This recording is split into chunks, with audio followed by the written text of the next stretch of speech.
The Soybean School on RealAgriculture.com is brought to you by Pride Seeds, Cruiser Max Vibrance Beans, and High Stick NT.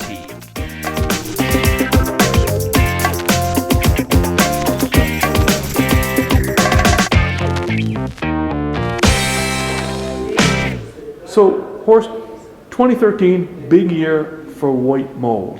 Some significant pressure across the province, and you're saying that next year, because of the problems this year, we're really setting ourselves up for a big white mold year next year.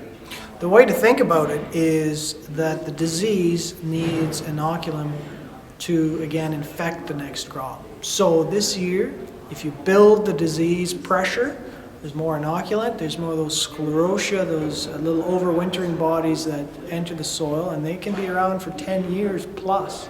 And so not only next year, but maybe you're not growing soybeans next year, but you'll be growing soybeans in that field again in 2 or 3 years down the road. Even in that case, you've built up the inoculant in that field. So you gotta be aware of that the next time you grow soybeans. So in Eastern Ontario, they have a significant white mold problem across much of their soybean growing area, more so than we do in the West here. We're not really sure why that is, to be totally honest. Maybe just the biology of that pest, but there's something different about out east. But one way or the other, if you have a soybean field in 2013 that had any significant level of white mold, you got to take note of that, and the next time you grow a susceptible crop, which is, edible beans as well, canola as well, soybeans obviously, you have to take some real management strategies or employ some management strategies to mitigate the risk, right?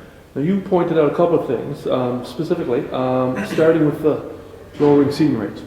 Yeah, so the way to think about this is that disease infests the plant largely through the open flowers, and so that's kind of the timing within the growth stage. And at that stage, we're often filling the canopy or completely closed.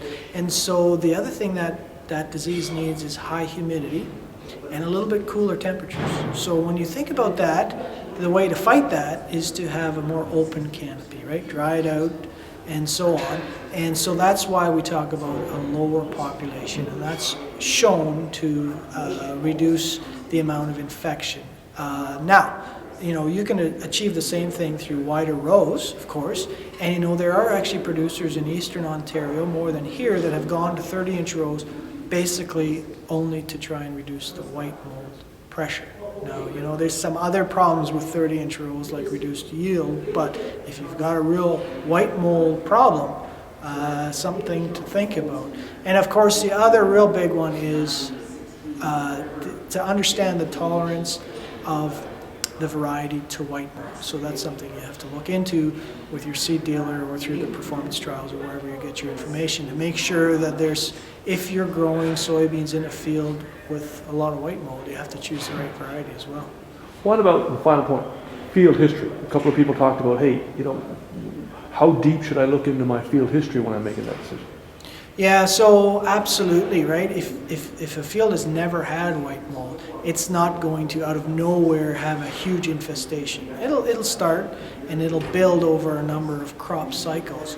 So I think most of us have a pretty good sense of our fields and of the yield. And if for some reason you don't know the history of that field, you should probably take precautions anyway, is the way I would handle it, because white mold is such a serious yield robber. Now, there are a few fungicides that will suppress white mold, but certainly don't count on fungicide foliar application to control white mold.